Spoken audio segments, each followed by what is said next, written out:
RJD India alliance அங்கே ஜெயிச்சா கூட நான் அது அவங்களுடைய வெற்றின்னு சொல்ல மாட்டேன், தேர்தல் ஆணையத்தினுடைய வெற்றின்னு தான் சொல்லுவேன். 9 மணிக்கு 13% ஓட்டுன்னு சொன்னால் அப்போ 8 மணிக்கே ஓட்டு ஸ்டார்ட் ஆகிருக்கும். 5 மணியோட முடிஞ்சது. 5 மணிக்கு பிறகு யார் ஓட்டு போட்டா? தேர்தல் ஆணையத்தினுடைய வரையறைப்படியே 5 மணிக்கு மேலே கூட்டம் நின்னால் எத்தனை பேர் நிற்காங்களோ அவங்களுக்கு டோக்கன் கொடுக்கணும், அவங்க தான் ஓட்டு போட முடியும். அதுக்கு பிறகு க்ளோஸ் பண்ணிடுவாங்க. அப்படி பீகாரில் அந்த மாதிரி டோக்கன் கொடுத்ததாக இதுவரை எந்த செய்தியும் வரல. என்ற கார்டு இருக்கு, லிஸ்டில் இருந்து நான் எடுத்து வச்சிருக்கேன் அப்படின்னு. ஆனால் அதுக்கு பிறகு உள்ளே போன பிறகு அங்கே அப்ஜெக்ட் பண்ணுறாங்க. பிஜேபியோட பூத் லெவல் ஏஜென்ட் இருக்கலாம், அவனுக்கு தெரியும் இந்த ஆள் மைனாரிட்டி அல்லது இந்த ஆள் ஆர்ஜேடிஎஃப் சப்போர்ட்டர், அதனால் அவன் நீங்கள் சரியான ப்ரூஃப் கொண்டு வரல அப்படின்னு அப்போஸ் பண்ணும்போது, அப்போ அது திட்டமிட்டு வாக்குகள் இந்தியா அலையன்ஸுக்கு போகாமல் இருக்கிறதுக்கு செய்யக்கூடிய முயற்சி. ஓட்டுச்சோரி விவகாரத்தை நீங்க பார்த்தீர்கள்னா ஒட்டுமொத்த இந்தியா அலையன்ஸே சரியா குரல் கொடுக்கல. இட் இஸ் பிகம் ராகுல் Gandhi versus election commission or Modi. தமிழ்நாட்டில் அந்த மாதிரி கொஞ்சம் டிலீஷன்ஸ் நடக்கிறதுக்கு வாய்ப்பு. நான் ஏற்கனவே பார்த்துருக்கிறேன், கன்னியாகுமரி தொகுதியில் பாராளுமன்ற தேர்தல் 2019 72,000 பேரை கடலோர கிராமங்கள் 46 கிராமங்களில் உள்ளவங்களுடைய பெயர்கள் நீக்கப்பட்டது கடைசி நேரத்தில். இப்போ நான் என்ன செய்ய வேண்டியது இருக்கு? நான் சிட்டிசன்னு ப்ரூவ் பண்ண வேண்டியது. நான் ப்ரூவ் பண்ணிடுவேன்னு வச்சுக்கிட்டதில்ல, எனக்கு பாஸ்போர்ட் இருக்கு, நான் ப்ரூவ் பண்ணிடுவேன். நான் அந்த மாதிரி இல்லாதவங்க என்ன பெரிய ஆபத்துன்னு சொன்னால், you are no more city. உங்களால் ரெஜிஸ்டர் பண்ண முடியலைன்னா நீங்கள் இந்த நாட்டினுடைய குடிமகன் அல்ல. ஸோ இவ்வளோ அலிகேஷன் வரும்போது ரீ எலெக்ஷனுக்காக எந்த விதமான கேள்வியும் சுப்ரீம் கோர்ட் கூட எடுத்து வைக்கல. Supreme court have they should have done a suo motu. Either you clear all the doubts or conduct a re election சொல்லலாமா இல்லையா? சுப்ரீம் கோர்ட்டு இன்னைக்கு ஒரு காம்ப்ரமைஸ் ஆன சுப்ரீம் கோர்ட்டாக தான் நம்ம பார்க்கணும். தேர்தல் ஆணையம் சம்பந்தமான எல்லா வழக்குகளிலும் பேசுறாங்களே தவிர ஆர்டர் வரும்போது ஒன்றும் நடக்குது. தேர்தல் ஆணையம் டோட்டலி காம்ப்ரமைஸ்டு. அதுக்கு ஏற்றபடி சட்டத்தை திருத்தி கொண்டு வந்துட்டாங்க. அவங்களுக்கு பாதுகாப்பு இருக்கு, அவங்க மேல நீங்க கேஸ் கூட போட முடியாது.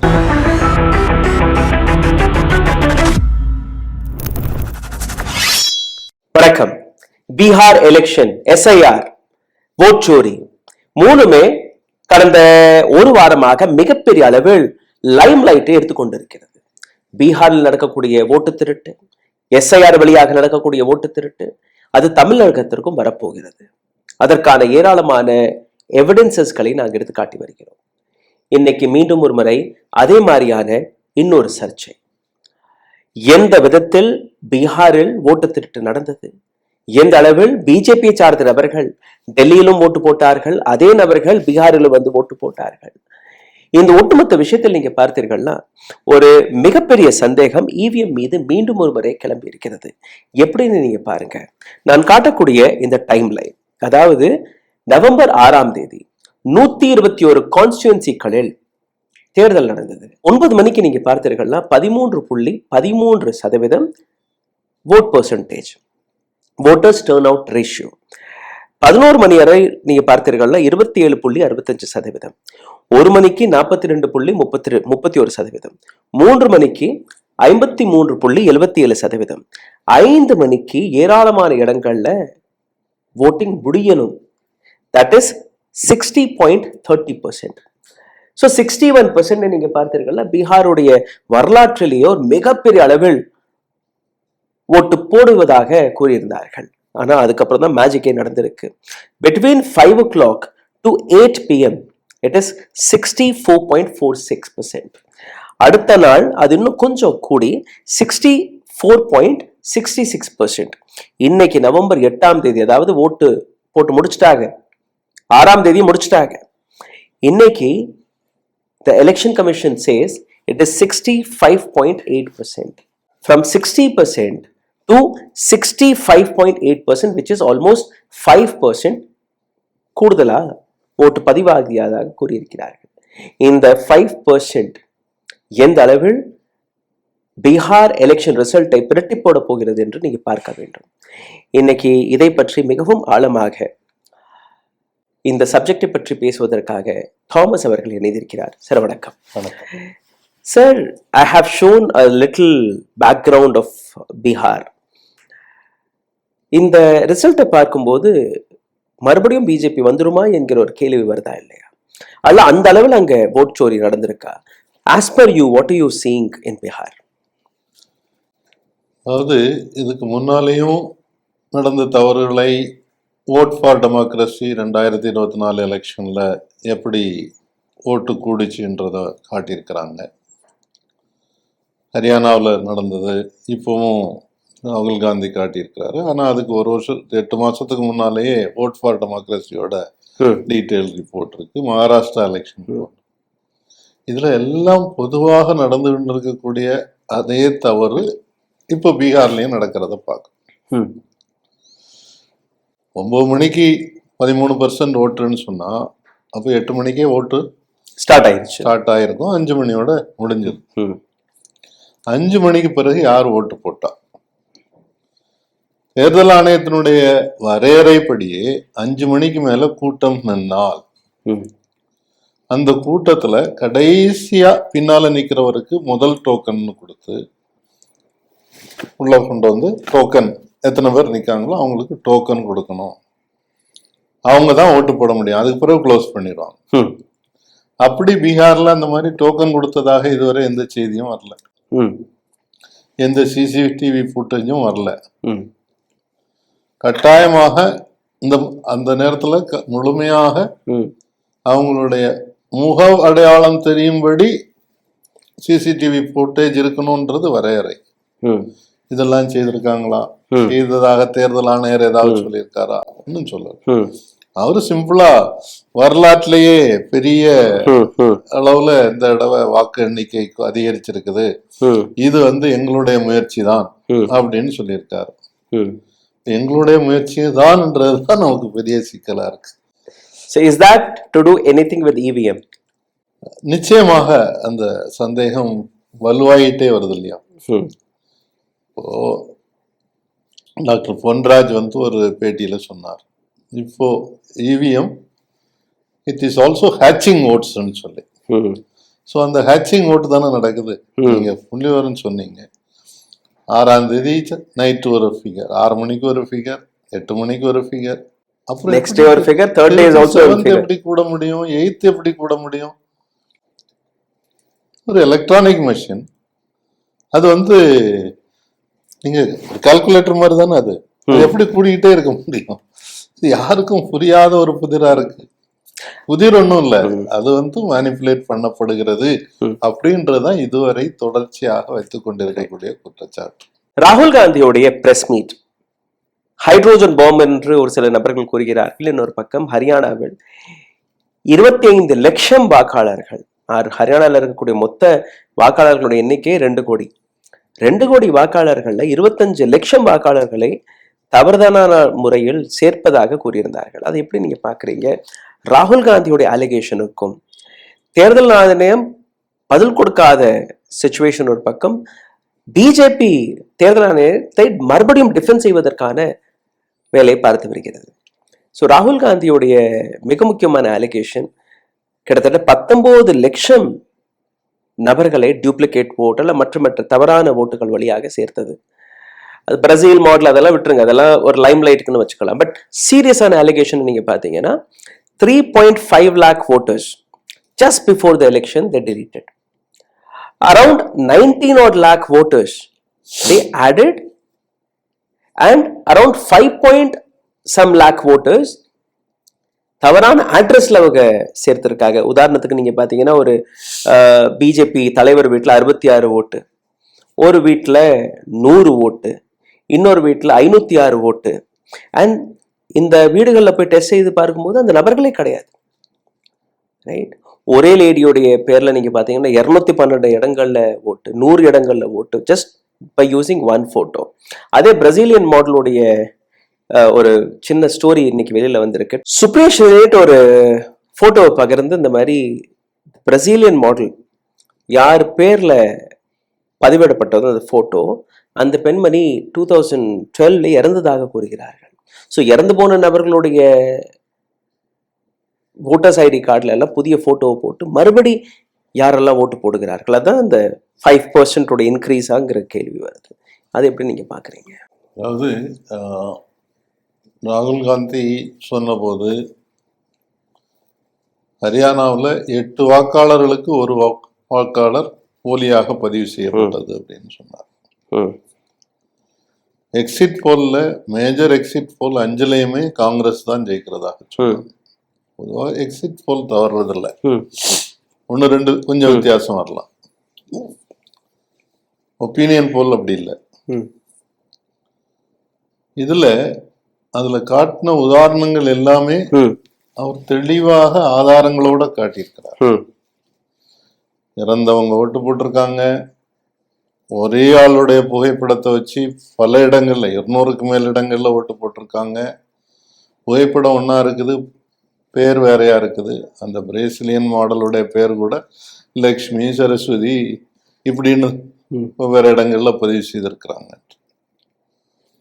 அதோட இப்போ பீகாரை ஒப்பிட்டு பார்க்கும்போது இப்போ இந்த ஓட்டு இப்படி கூடி இருக்கிறதுன்னும் போது, நேற்று ஏற்கனவே நிறைய பேர் பேட்டிகளில் கொடுத்துருக்காங்க, நாங்கள் இந்த கார்டு இருக்கு எங்கள்கிட்ட, நாங்கள் வந்தோம், பேர் இல்லை, விடுபட்டு போச்சு, ஓட்டு போட விடலை அப்படின்னு சொல்லி டிவியிலே நிறைய பதில் சொன்னதை நேற்று பார்த்தோம்.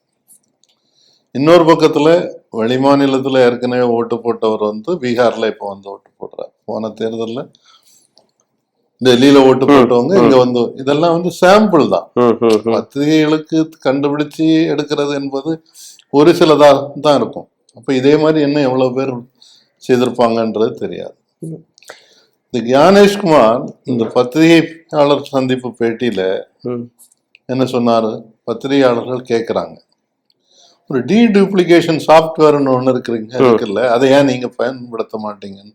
அது தேவையே இல்லை, எக்ஸல்ல போட்டாலே ஃபில்டர் ஆயிடும். கொஞ்சம் இதுதான் என்னது ஃப்ராடுகள் தான் அப்படி எல்லாம் செய்வாங்க, அது தேவையில்லைன்றார்.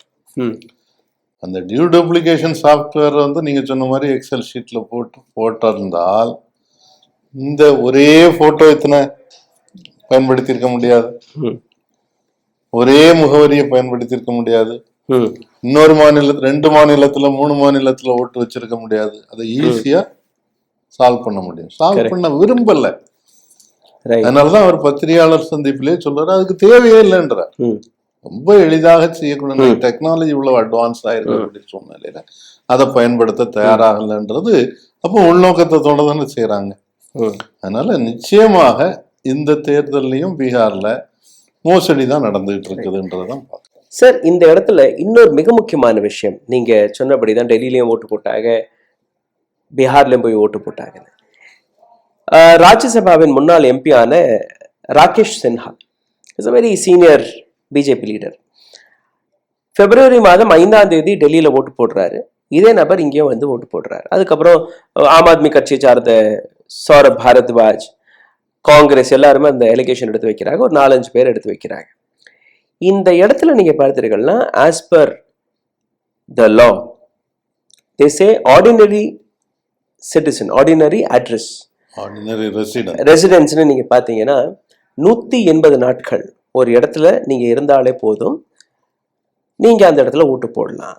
What mister Sinha is saying, நான் டெல்லியில வேலை பார்க்குறேன், பட் என்னுடைய பூர்வீகம் பீகார்ல இருக்கு, அதனால என்னுடைய ஐடியை ஷிஃப்ட் பண்ணிக்கிட்டேன். Now the same question comes here. நாம லாஸ்ட் டைம் டிஸ்கஸ் பண்ணபடிதான் மைக்ரண்ட் ஒர்க்கர்ஸ் 6 மாதத்துக்கு முன்னாடி தமிழ்நாட்டுக்கு வந்திருப்பாங்க. they are eligible to vote, right? So அந்த மாதிரியான நபர்களுடைய எண்ணிக்கை நீங்க பார்த்தீர்கள், it goes in lakhs. As per Ishram it is 93 lakhs. அப்போ we have 93 odd lakh people in Tamil Nadu who can be a part of Tamil Nadu electoral list and they can also vote. எவ்வளவு சீரியஸான thread இது. ஒரு மிகப்பெரிய பாதிப்பை தமிழ்நாட்டுக்கு உருவாக்குறதுக்கு வாய்ப்பு இருக்கு. இப்போ வந்து எஸ்ஐஆர் தொடங்கி நடந்துகிட்டு இருக்கு. ம். ஏகப்பட்ட பிரச்சனைகள். நாங்கள் தினமும் வந்து ஒவ்வொரு மாவட்டங்களோடும் தொடர்பு கொண்டு என்ன நடந்துட்டு இருக்கு என்னன்றதை கேட்குறோம். அந்த விஎல்ஓன்றது ஆஃபீஸர்ன்றது அழகா இருக்கு. ம். ஆனால் அவங்க யாருன்னா ஒரு ரெகுலர் கவர்மெண்ட் எம்ப்ளாயி கிடையாது, கான்ட்ராக்ட் எம்ப்ளாயீஸ், சத்துணவு ஊழியர்கள், இந்த மாதிரி உள்ளவங்க. அவங்களுக்கு நீங்கள் இவ்வளவு டெக்னாலஜியும் பயன்படுத்தி ஆராய்ச்சி பண்ணுறதுக்கு உள்ள ம். பக்குவமோ போதுமான பயிற்சியோ இல்லை. ம். அவங்க போய் ஃபார்மை கொடுத்துட்டு வர்றாங்க, தந்தா வாங்கிக்கிடுவாங்க எல்லாரும். இதில் எங்கே மோசடி நடக்கணும்னா அந்த ஆன்லைனில். ம். ஏற்கனவே ஞானேஷ்குமார் சொன்னார், புலம்பெயர்ந்த தொழிலாளர்கள்லாம் ஆன்லைனில் அப்ளை பண்ணி. And BLA can apply 50 people person per day. ஆமாம். ஸோ அப்போது இந்த ஆன்லைனில் பண்ணுறத விஎல்ஓ வெரிஃபை பண்ண வேண்டிய அவசியம் இல்லை. ம். ஏஇஆர்ஓவோ அல்லது ஏஆர்ஓவோ எங்கேயோ உட்காந்துருந்து அவங்க பண்ணலாம். எஸ் போட்டுருவாங்க. ரிஜெக்ட் பண்ணுறதுக்கு தான் யோசிப்பாங்க, நாளை கம்ப்ளைண்ட் வரும். அப்ரூவ் பண்ணுறது அப்படியே எஸ் எஸ்ன்னு தட்டி விட்டுட்டு போயிடலாம். இப்போ இதில் ஏராளமான பேர் உள்ள வர்றதுக்கு வாய்ப்பு இருக்கு. ம். ரெண்டு விதமாக கேட்கலாம். ஒன்று வந்து இங்கே ஆர்டினரி ரெசிடென்ட்ன்றதுக்கான ப்ரூஃப் வந்து நீங்கள் சொல்கிற மாதிரி இந்த பட்டியல்லையே அவங்க என்ன கொடுத்துருக்காங்கன்னா, ஒரு 180 நாட்கள் ஒரு இடத்துல வேலை பார்த்துட்டு நீங்க இருந்தீங்கனாலே ஹவுஸ் ஓனரோட ஒரு அக்ரிமெண்ட் போட்டா போதும். ஹவுஸ் ஓனர் ஒரு எம்ப்ளாயர். அப்போ இங்க வந்து நிறைய பேர் வீடுகள்ல போய் இப்போ எங்களுக்கு ஒரு பத்திரம் கொடுங்கன்னு கேட்டுட்டு இருக்காங்க. ஸோ இப்போ அவங்க எல்லாம் ஆன்லைன்ல பண்றாங்க. ஆன்லைன்ல அவங்களுக்கு படிக்கிறதுக்குள்ள விவரங்களும் கிடையாது. பிஜேபியோட ஏஜென்ட் இருப்பாங்க, அவங்க ஒரு கம்ப்யூட்டர் சென்டர்ல உட்காந்துருந்து இவங்களோட டீடைல்ஸ் எல்லாம் வாங்கி வச்சு ஒரு சின்ன ஒரு லெட்டர் வாங்குறதுல எவ்வளவு கஷ்டம், அது அடிச்சு கொடுத்துடலாம். அது பாட்டு சேர்த்தாச்சுன்னு சொன்னா ஒரு தொகுதியில 2000-3000 பேரை சேர்த்தாங்கன்னா கூட அது வந்து தேர்தல் முடிவுகளை மாற்றுவதற்கு காரணமாக வர்றதுக்கு வாய்ப்பு இருக்கு. அதுவும் தமிழ்நாட்டை பொறுத்தவரையில இதெல்லாம் பேக்கெட்டா தான் இருக்கிறாங்க அவங்க நிறைய. அங்க போய் நீங்க இங்க இருக்கக்கூடிய லோக்கலா உள்ள பிஎல்ஏ வந்து வெரிஃபை பண்ணோம்னா ஆன்லைன்ல பண்றது பிஎல்ஏக்கு தெரியவே தெரியாதே. அவர் எங்க போய் வெரிஃபை பண்ணுவார்? அவர் என்னைக்கு பார்க்க முடியும்னா கடைசியில் அந்த டிராஃப்ட் லிஸ்ட் வரும்போது அந்த லிஸ்ட்டையும் பிரிண்ட் அவுட்டா கொடுப்பாங்களான்னு தெரியல. பிரிண்ட் அவுட்டா கொடுத்தாங்கன்னா வச்சு வெரிஃபை பண்ணாதான் முடியும். ஏன்னா இப்போ வந்து நீங்க இப்ப இருக்கக்கூடிய வாக்காளர் பட்டியலில் இனிமே கொடுக்க போற பட்டியலில் சர்ச் ஆப்ஷன் கிடையாது. நீங்க உங்க பேர் இருக்கான்னு மட்டும்தான் பார்த்துக்கிட முடியும். ஸோ அப்போ பிஎல்ஏ வந்து வேற அளவில் பயன்படுத்துறேன்னு சொன்னாலும் அவங்க முழுமையாக இதை பார்க்கறதுக்கான ப்ரொவிஷன் கொடுக்கல. ஸோ இது வந்து தமிழ்நாட்டுக்குள்ளால ஒரு பெரிய மாற்றத்தை உருவாக்குறதுக்கான வாய்ப்பு இருக்கு, ஆபத்து இருக்கு. ரைட். மைக்ரண்ட் ஒர்க்கர் ஒரு இஷ்யூ இருக்கு. இதை தாண்டி வேற எந்த விதமான த்ரெட்டை நீங்க தமிழ்நாட்டில் பாக்குறீங்க? தமிழ்நாட்டில் இப்போ ஏற்கனவே வந்த அனுபவங்களின் அடிப்படையில் பார்க்கும்போது வீடு ஷிஃப்ட் ஆகி போயிருக்காங்க. இப்போ நான் வந்து கோயம்பேடுல இருந்தேன் முன்னால. என் மனைவியோட அடையாள அட்டை வந்து கோயம்பேடுல தான் இருக்கு. இன்னைக்கு வரைக்கும் இங்க வந்து நாங்க இப்ப இருக்கக்கூடிய காலனில வீடுல வந்து யாரும் வந்து ஃபார்ம் கொடுக்கல. ஏன்னா அந்த ஃபார்ம் கொடுக்கறவங்க எதை வச்சு வர்றாங்க, அவங்க ஏற்கனவே இருக்கக்கூடிய ஒரு லிஸ்ட்ல பார்த்து வருவாங்க. போட்டோவோட வரக்கூடிய அந்த ஃபார்மை கொண்டுட்டு வர்றாங்க. அப்ப இது எங்க இருக்கும்? என் மனைவிக்கு இருக்கிறதா இருந்தா கோயம்பேட்டுல இருக்கும். கோயம்பேட்டுல வந்து பார்ப்பாங்க, அந்த வீட்டுல வேற ஆள் போயிட்டாங்க, அவங்களுக்கு நாங்க எங்க இருக்கோன்றதும் தெரியாது.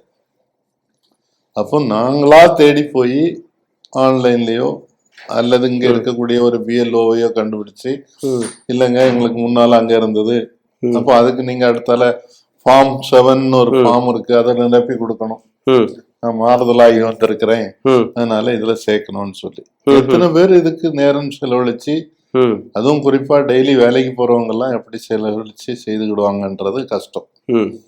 இதுல நிறைய பேர் விடுபட்டு போறதுக்கான ஒரு வாய்ப்பு இருக்கு.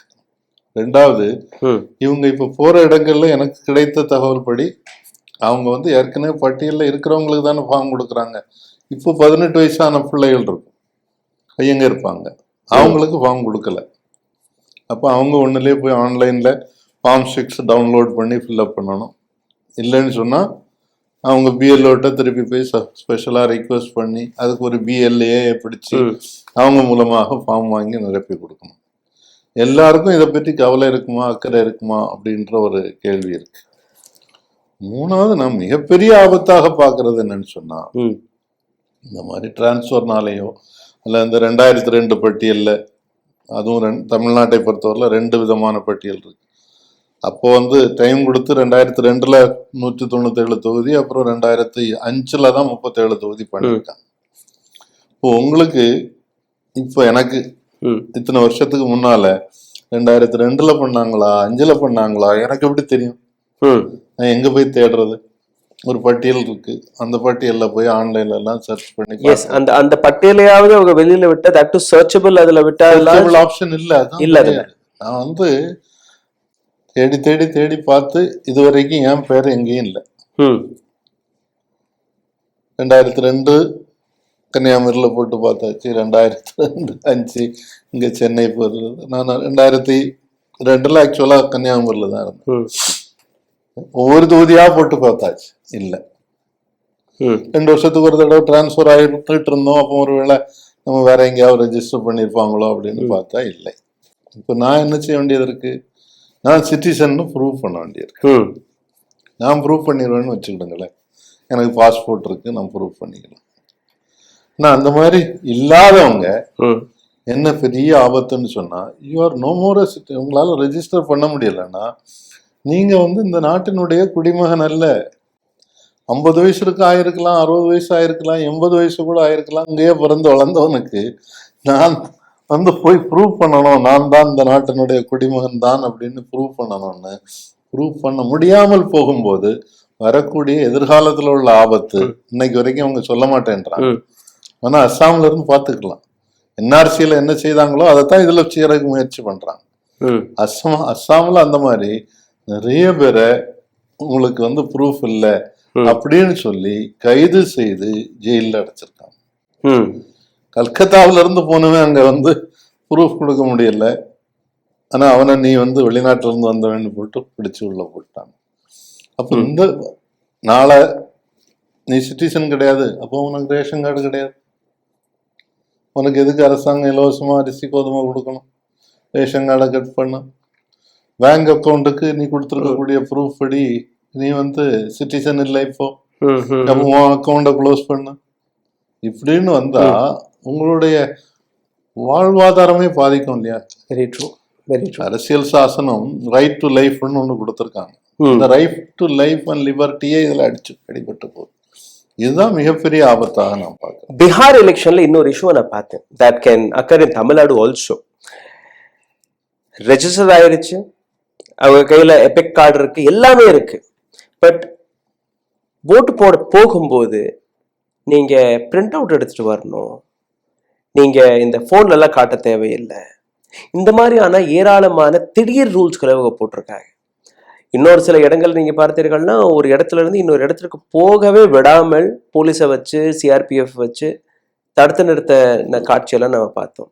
But the main point was you have every document. உங்களுடைய எல்லாமே சப்மிட் ஆனதுக்கு அப்புறம் அங்க போய் பட்டியலில் பார்க்கும்போது பேர் வரல. ஸோ பிஎல்ஓ ஆஃபீஸர்கள் அந்த பேரையே சப்மிட் பண்ணாமலே வைத்திருக்கிறார்கள். அதாவது ஒரு முக்கியமாக நீங்க பார்த்தீங்கன்னா மைனாரிட்டிஸ் இல்லை ஆர்ஜேடிக்கு ஓட்டு போட இருக்கக்கூடியவர்கள், அப்படியெல்லாம் நீங்க பார்த்தீங்கன்னா எங்கெல்லாம் டிஎம்கேவுக்கு ஒரு ஸ்ட்ராங் ஹோல்டா இருக்கும், இல்லை ஏடிஎம்கேக்கு ஸ்ட்ராங் ஹோல்டா இருக்கும், அந்த இடத்துல BLO will not even submit your form. அவங்க பலரும் பூத்துக்கு போயிட்டு வெளியில பேட்டி கொடுத்ததெல்லாம் கூட வீடியோவில் பார்த்தேன். என்கிட்ட கார்டு இருக்கு, லிஸ்டில் இருந்து நான் எடுத்து வச்சிருக்கேன் அப்படின்னா, ஆனால் அதுக்கு பிறகு உள்ள போன பிறகு அங்கே அப்ஜெக்ட் பண்றாங்க. யார் அப்ஜெக்ட் பண்ணுவான்? அங்கே பிஜேபியோட பூத் லெவல் ஏஜென்ட் இருக்கிறான். அவனுக்கு தெரியும் இந்த ஆள் மைனாரிட்டி அல்லது இந்த ஆள் ஆர்ஜேடிஎஃப் சப்போர்ட்டர், அதனால அவன் நீங்கள் சரியான ப்ரூஃப் கொண்டு வரல அப்படின்னு அப்போஸ் பண்ணும்போது அங்கே இருக்கக்கூடிய பூத் லெவல் ஆஃபீஸர் இப்போ பிஎல்ஓ இல்லை, அங்கே இப்போ ஓட்டிங் ஆஃபீஸ் எலக்ட்ரலுக்காக வந்திருக்கக்கூடிய தேர்தல் அதிகாரி அவங்களுக்கு சார்பா இல்லை கரெக்ட் தாங்க, நீங்கள் ப்ரூஃப் சரியாக கொண்டு வரல, போயிட்டு எடுத்துட்டு வாங்க. எங்கே போய் எடுத்துகிட்டு வர்றது? போட்டுக்கலாம். அப்போ அது திட்டமிட்டு வாக்குகள் இந்தியா அலையன்ஸுக்கு போகாமல் இருக்கிறதுக்கு செய்யக்கூடிய முயற்சி. நிறைய பேர் என்னுடைய ஓட்டு காயிலே போட்டாகங்கிற தகவலும் வந்திருக்கு. போயிருக்காங்க லைன்ல 1 மணி நேரம் நின்று அவங்களோட பேர் வரும்போது அந்த ஆபீசர் பார்த்துட்டு இல்ல ஏற்கனவே நீங்க போட்டீங்க, காயிலே போட்டீங்கன்னு சொல்லும்போது அதை எப்படி பாக்குறீங்க? Is that not vote theft? நிச்சயமா அது வாக்கு திருட்டு தான். இந்த மாதிரி திருட்டு நடக்கக்கூடாதுன்னு தானே ப்ராப்பரான எபிக் கார்டு கொடுக்கணும்னு சொல்லி உங்க போட்டோ, இப்போ அது கலர் போட்டோ அப்படின்னு சொல்லி, அப்போ ஒருத்தருடைய முகத்தை பார்த்த உடனே தெரியாதா இது கள்ள ஓட்டு போடுறதுக்கு ஒருத்தர் வந்திருக்கான்னு? அப்போ அதை ஆதரிக்கிறதுக்கு அங்க இருக்கக்கூடிய அதிகாரி, ஆனா அவங்க ஆட்சியில் இருக்கிறவங்களோட ஆதரவாளர்களாக இருப்பாங்க நிறைய பேர். ஸோ அவங்க அலோவ் பண்றாங்க. பூத் லெவல் ஏஜென்ட் இப்போ பல இடங்கள்ல நார்த்ல எல்லாம் பார்த்துருக்குறேன். சில அரசியல் கட்சிகளுக்கு எல்லா இடத்துலையும் பூத் லெவல் ஏஜென்ட் கிடையாது. இன்னைக்கு வாக்காளர் பட்டியலில் இந்த எலெக்ஷன் கமிஷன் இதுல தமிழ்நாடு இதுல போய் பார்த்தாச்சுன்னா பிஎல்ஏ அவ்வளோ பேருடைய ஃபோன் நம்பரும் பேரும் போட்டிருக்காங்க. பிஜேபிக்கு எல்லா பூத்துலயும் ஆள் இருக்கு, ஆனா எல்லா கட்சிக்கும் அதே மாதிரி இல்லை. ஓட்டுச்சோரி விவகாரத்தை நீங்க பார்த்தீர்கள்னா ஒட்டுமொத்த இந்தியா அலைன்ஸே சரியா குரல் கொடுக்கல. இட் இஸ் பிகம் ராகுல் Gandhi versus election commission or Modi. MK Stalin எடுத்துக்கொள்ளுங்கள், மம்தா பானர்ஜி எடுத்துக்கோங்க, அரவிந்த் கெஜ்ரிவால் எடுத்துக்கோங்க.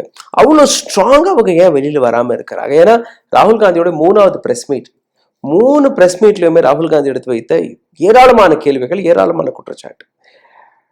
Ganesh Kumar is not replying. As an opposition, why are you not united? இல்ல, நான் இத அரசியல் தலைவர்கள்ட்டயே கேள்வி கேட்டேன். ஒண்ணு அவங்க என்ன சொல்றாங்கன்னு சொன்னா, ஒரே வழி அப்படின்னா நாங்க தேர்தலை புறக்கணிப்பது. தேர்தலை புறக்கணிப்பதுன்னு சொன்னால் எங்க கட்சியில இருக்கிறவனே கொஞ்சம் பேர் கேட்க மாட்டான், போய் அவன் இண்டிபெண்டா கூட அவன் போட்டி போடுவான். ஏன்னா நிறைய பேர் ஒரு பெரிய விதமான நம்பிக்கையில இருக்காங்க. மற்ற இடத்துல நடக்கலாம், எங்க இடத்துல ஒன்றும் பிரச்சனை வரும், நான் நிச்சயமா ஜெயிப்பேன். அவன் 10,000 ஓட்டு திருட்டுனா கூட எனக்கு அதை விட கூடுதல் இப்ப ஹரியானால நீங்க பாத்தீங்கன்னா 25 lakh தவறான ஓட்டர்ஸ்களை போட்டிருக்காங்க. பட் அந்த வெற்றி தோல்விக்கான இடத்தை நீங்க பாத்தீங்கன்னா இட் இஸ் only 22,000. ஆமா, BJP got 48 seats and Congress got 37 seats. But அந்த 8 seats பிஜேபிக்கு கிடைச்ச அந்த அதிக 8 seats நீங்க பாத்தீங்கன்னா குறைஞ்சது 32 சீட்லயே ஒரு சில இடங்கள்ல ஜெயிச்சிருக்காங்க, 2000லயும் ஜெயிச்சிருக்காங்க. அதிகபட்சம் நீங்க பாத்தீங்கன்னா 5,000 கூட இல்ல, 4,900 something they won.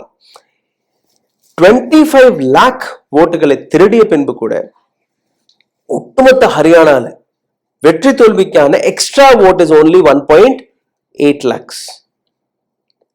Right? Not even, some 10% is what, or 1% is what they decided. So அப்படி உண்மையிலேயே மக்கள் ஓட்டு போட்டா கூட அந்த small margin is giving mileage to BJP. அதே மாதிரி தமிழ்நாட்டில் we have 6.37 lakh voters. அதில் 25 lakh voters மைக்ரண்ட் ஒர்க்கர்ஸ்ல இருந்து இங்கிட்டு வந்துருச்சுன்னா the entire government will topple. ஹரியானாவில் பார்த்தீங்கன்னு சொன்னா அந்த நேரத்தில் அவ்வளவு அதிருப்தி இருந்தது. ஆமா, இந்த விவசாயிகள் போராட்டம், 10 வருஷமா ஆட்சியில நடந்த தவறுகள், ஆன்டி இன்கம்பன்சி, அதெல்லாம் இருந்த பிறகும் அவங்க ஜெயிக்க முடிஞ்சதுன்னா இந்த மேனிப்புலேஷன்ல தான்ன்றது தெளிவா இருக்கு. தமிழ்நாட்டில் திமுக முழுமையாக முயற்சி செய்யும், நமக்கு ஆதரவு ஓட்டல்களை விட்டுறப்படாதுன்றதுக்காக அவங்களும் எல்லா தொகுதிகள்லையும் பிஎல்ஏ போட்டிருக்கிறாங்க, அவங்க பார்த்துட்டு இருக்கிறாங்க. இன்னும் நான் ஏற்கனவே சொன்ன மாதிரி இந்த பிஎல்ஏக்கு ஆன்லைனில் நடக்கக்கூடிய ஓட்டர் ரெஜிஸ்ட்ரேஷனில் நோ ரோல். ஸோ டிராஃப்ட் பட்டியல் வந்துடும். அந்த நேரத்தில் கொஞ்சம் வித்தியாசம் இருக்கும், உடனே சத்தம் போடுவாங்க, கொஞ்சம் பேரை சேர்த்துக்கிட சொல்லுவாங்க. அதே நேரத்தில் எல்லா இடத்துலையும் பிஎல்ஏ இருக்காங்க, இது பிஜேபிக்குன்னு சொன்னேன். அவங்க இந்த ஃபார்ம் 7 பயன்படுத்தி டிலீட் பண்றதுக்கான முயற்சியை செய்யலாம். உங்க ஊரை விட்டு போயிட்டாங்க. இப்போ தேர்தல் ஆணையம் இது வரைக்கும் அதை பற்றி உள்ள ஒரு தெளிவான விளக்கம் கொடுக்கல. ரைட். உச்ச நீதிமன்றத்துல ஒரு தீர்ப்புல சொல்லி இருக்கிறாங்க, நீங்க ஒருத்தரை நீக்கணும்னா அவருக்கு தகவல் கொடுக்காம பண்ணக்கூடாது. இவங்க என்ன சொன்னாங்க, தகவல் கொடுத்தோம், சொந்தக்காரங்க ஒருத்தவங்களுக்கு கொடுத்தோம் அப்படின்னு. இதுக்கெல்லாம் யாரும் ப்ரூஃப் வச்சு வெரிஃபை பண்ணிட்டு இருக்கு. என்ன சொல்ல போனா 30 டேஸ்க்குள்ள டிசம்பர் 4ஆம் தேதிக்குள்ள நீங்க form நிரப்பலைன்னா ஆட்டோமேட்டிக்காவே they can remove it. There is no notification, though நீங்க கிளைம் எல்லாம் பண்ண முடியாது. நீங்க திருப்பி அதுக்கு பிறகு ஃபார்ம் 6 கொடுத்து தான் அப்ளை பண்ணி புதிய வாக்காளராக பதிவு செய்ய வேண்டியிருக்கும்.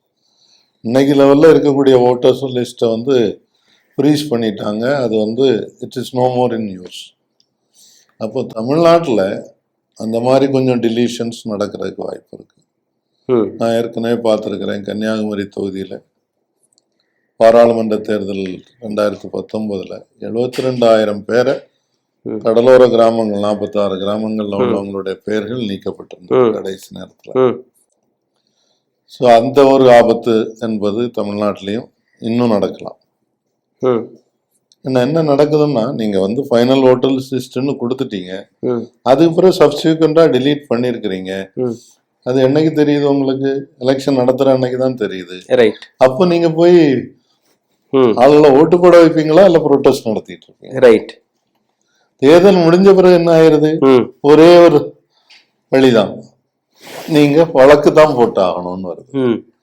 என்னதான் கம்ப்ளைண்ட் பண்ணாலும் ரீகவுண்டிங்கோ அல்லது ரீபோலிங்கோ அவ்வளவு ஈஸியா நடக்கிறது இல்லை. கோர்ட்டு கேஸுக்கு போயாச்சுன்னா எவ்வளவு நாள் ஆகுதுன்னு பார்த்துருக்குறோம். வை சுப்ரீம் கோர்ட் இஸ் குவைட்?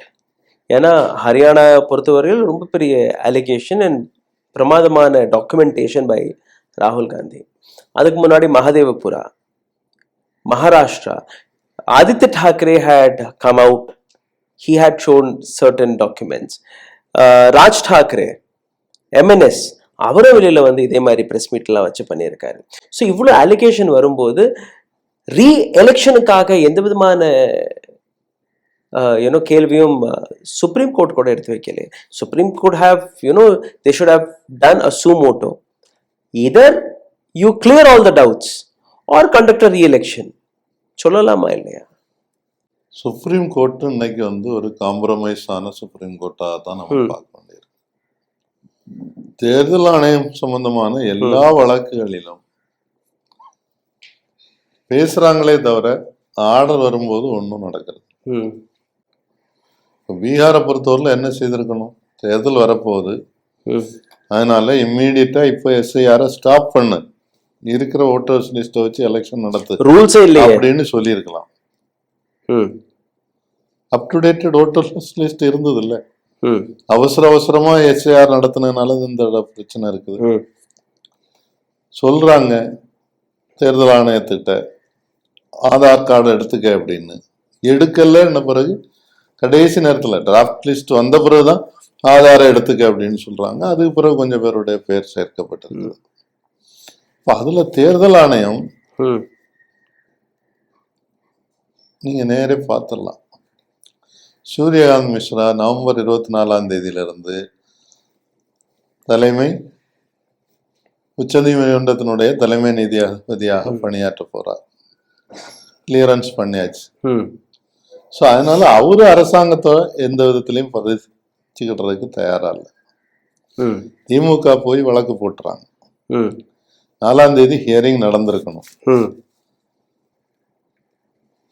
2 பேர் ஜட்ஜும் அந்த அமர்வில் உட்காரவில்லை. பத்திரிகையில செய்தி, they did not sit in the bench. எவ்வளவு கேவலமா இருக்கு பாருங்க. பெஞ்ச் 2 பேரும் நீதிமன்றத்தில் இருக்காங்க, but they did not go and sit in the bench, so the case was not heard. And Prashant Bhushan's case was also not heard. Same bench. எல்லாமே 4ஆம் தேதி தான் வந்தது. அதுக்கு பிறகு இப்ப போய் கம்ப்ளைண்ட் பண்ணி எங்களுக்கு அவசரமா கேட்கணும்ன பிறகு தலைமை நீதிபதி கவாய் வந்து 11ஆம் தேதி இந்த கேஸு கேட்கப்படும்னு சொல்லியிருக்காரு. யார் கேட்க போகிறாங்க, சூரியகாந்தா இல்லை வேறையான்றது தெரியல. இந்த வழக்கை யார் எடுத்துக்கிட போகிறாங்க 11ஆம் தேதின்னு பொறுத்து தான் பார்க்கணும்.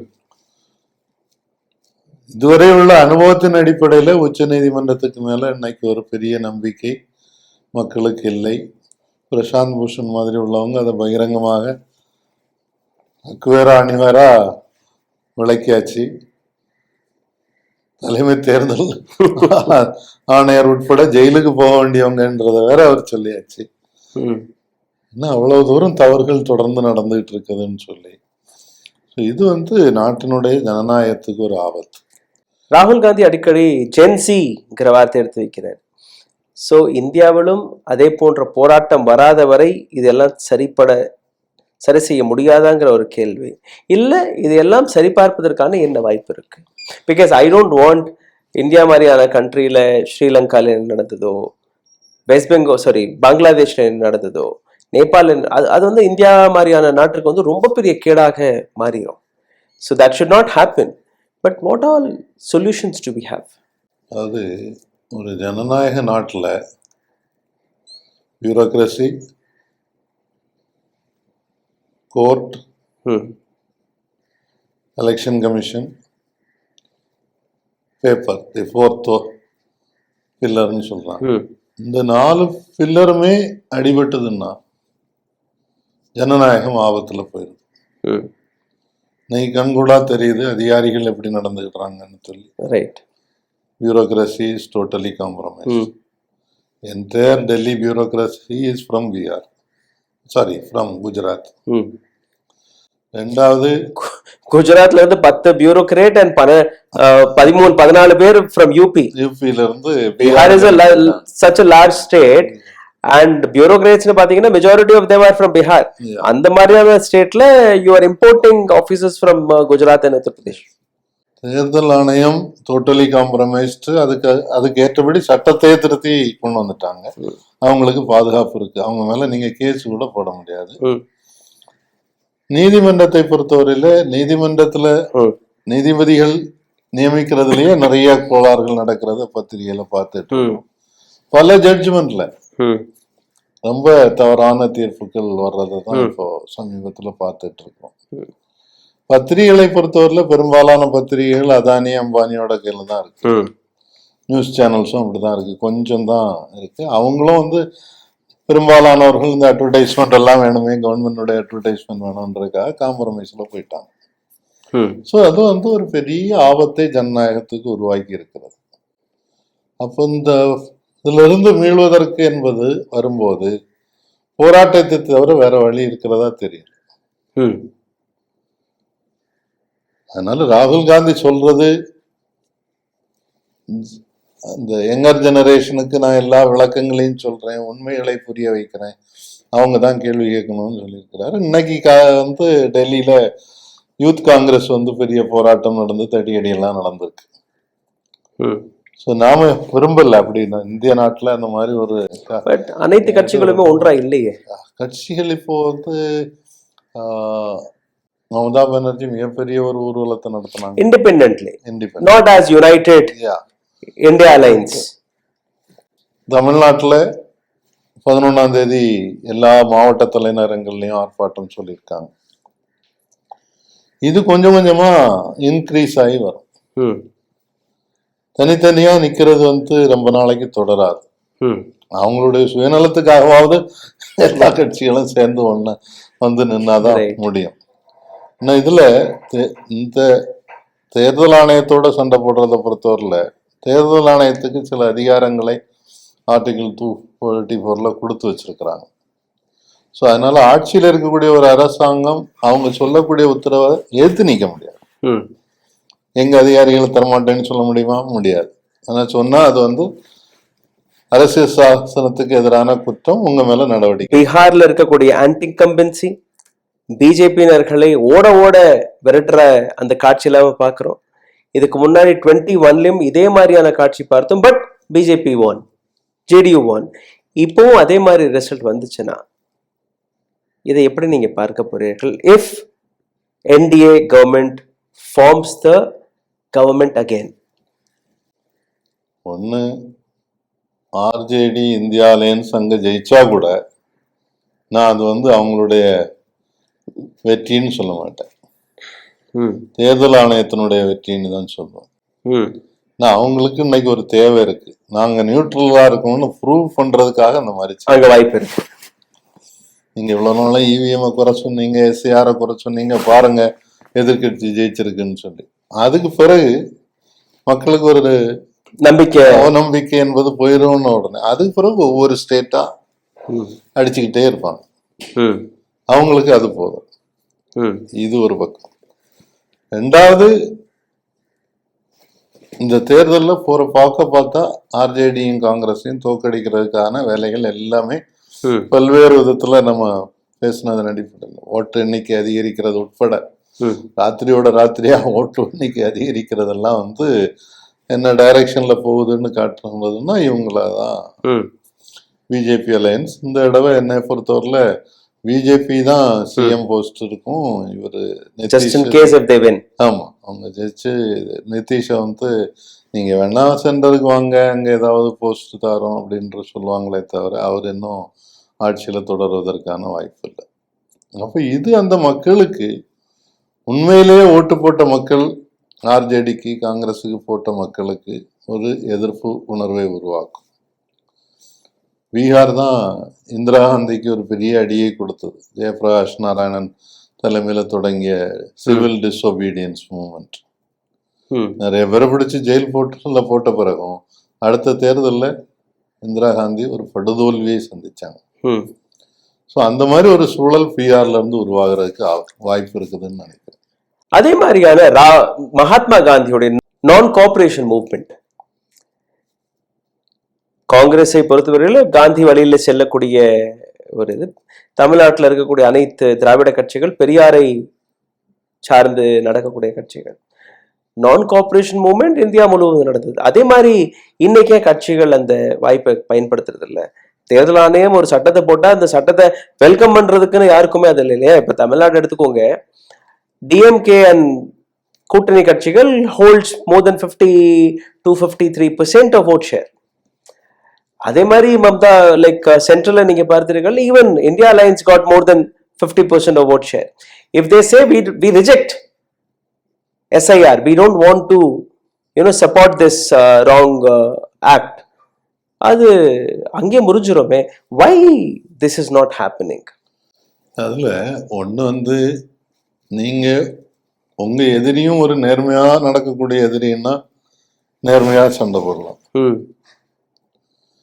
இப்ப இருக்கக்கூடிய ஆளுங்கட்சி என்பது அப்படி இல்லை. ஒன்றியத்துல நீ என்ன வேணாலும் செய், நான் செய்யறதை செய்துட்டு இருப்பேன். This is what Britishers were doing. பெரிய போராட்டங்கள் நடந்திருக்குது. இல்ல இதேதானே பிரிட்டிஷர்ஸ் பண்ணாங்க, அதுக்கு எதிராக தானே நான் கோஆபரேஷன் மூவ்மெண்ட் வந்தது. ஒரே ஒரு இதுலதான் விவசாயிகள் 100 பேருக்கு மேல செத்து, ஒரு வருஷத்துக்கு மேல டெல்லியில உட்கார்ந்து டெல்லியில உட்கார்ந்து போராடின பிறகுதான் அந்த சட்டத்தை மட்டும் பின்வலிச்சாங்க. இன்னைக்கு வரைக்கும் அந்த கோரிக்கைகள் நிறைவேற்றப்படும். ஆமா, அதே மாதிரி நாங்க ஒவ்வொரு துறையில பாக்குறோம். ரயில்வேல, பொதுத்துறையில, மின்சாரத்துறையில போராட்டங்கள் நடந்துகிட்டே இருக்கு. கண்டுகிடாம அவங்க செய்ய வேண்டியதை செய்துகிட்டே இருக்காங்க. அவங்களுக்கு ஆதரவாக அதானி, அம்பானி மாதிரி கொஞ்சம் பேர் இருந்தா போதும்னு பார்வையில தான் அவங்க போயிட்டு இருக்காங்க. இருக்கும்போது இந்த மாதிரி எதிர்கட்சிகள் எல்லாம் சேர்ந்து தேர்தலை புறக்கணிப்போம்ன்றது, அவங்களுக்கு என்ன பயம் இருக்குன்னா, கொஞ்சம் ஒரு 5 வருஷத்துக்கு அவங்களே கொஞ்சம் பேரை எதிர்கட்சின்னு கூட உருவாக்கி, இப்போ தமிழக வெற்றி கழகம் மாதிரி எதிர்கட்சிகள்னு உருவாக்கி போட்டி போட வச்சுட்டு தேர்தல் நடந்தது, மக்கள் பெரும்பான்மை வாக்களித்தார்கள், ஜெயிச்சோம் அப்படின்னு சொல்லியாச்சுன்னா அந்த 5 வருஷத்துல என்னெல்லாம் நியாயம் பண்ணுவாங்க, இவங்கள எவ்வளவு பேர் ஜெயில இருப்பாங்கன்றதெல்லாம் தெரியாது. அந்த ஒரு பயம் இருக்குது. அப்போ காந்தியினுடைய சுதந்திர போராட்டத்தின் போது ஒரு கட்டத்திற்கு மேல மக்களுக்கு அந்த பயம் போயிடுச்சு. வாழ்வா சாவா பிரச்சனை. அதனால நீ என்ன பண்ணுவியோ நான் போராடுவேன் அப்படின்னு போராடினதுனாலதான் வேற வழி இல்லாமல் சுதந்திரம் கொடுக்க வேண்டிய அவசியம் வந்தது. ம். அந்த ஒரு சூழல் மீண்டும் உருவாகும். ரைட். ரொம்ப ஆழமான ஒரு டிஸ்கஷன் அண்ட் மக்களுக்கு எவ்வளோ போய் சேருதுன்னு எனக்கு ஒரு ஒரு நம்பிக்கை இருக்கு. People would have understood. But இது போன்ற வீடியோக்களை தயவு செய்து பகிருங்கள். பிகாஸ் இது போன்ற வீடியோக்கள் கொஞ்சம் லெந்தியாக இருந்தால் கூட பல விஷயங்களை நாங்கள் அலசி ஆராயிறோம். அது நிறைய பேருக்கு போகாத போது தான் அந்த கஷ்டமாகவும் இருக்கு. So please you know comment your questions, உங்களுடைய கருத்துக்களை பகிருங்க, கேள்விகள் எழுதுங்க. இதே போன்ற இன்னொரு டிஸ்கஷனில் உங்களுடைய கேள்விகளுக்கான பதிலையும் நாங்கள் கொடுக்க முயற்சி எடுப்போம். As I always used to say, like, share and subscribe. Please do that, sir. Thank you so much. ரொம்ப நன்றி sir. Thank you. நன்றி. ஊடகம் கார்ப்பரேட் அரசியல்வாதிகளின் கைப்பாவையாக அடிமைகளாக இருந்தது போதும், இனி சாட்டை எடுத்து சுழற்றும் நேரம் வந்துவிட்டது. ஊடகம் பொதுமக்களாகிய உங்களுக்காக, உங்களாலேயே இயக்கப்பட வேண்டும். ஊடக சுதந்திரத்திற்காக உங்களின் பங்களிப்பை இன்றே அளித்திடுங்கள்.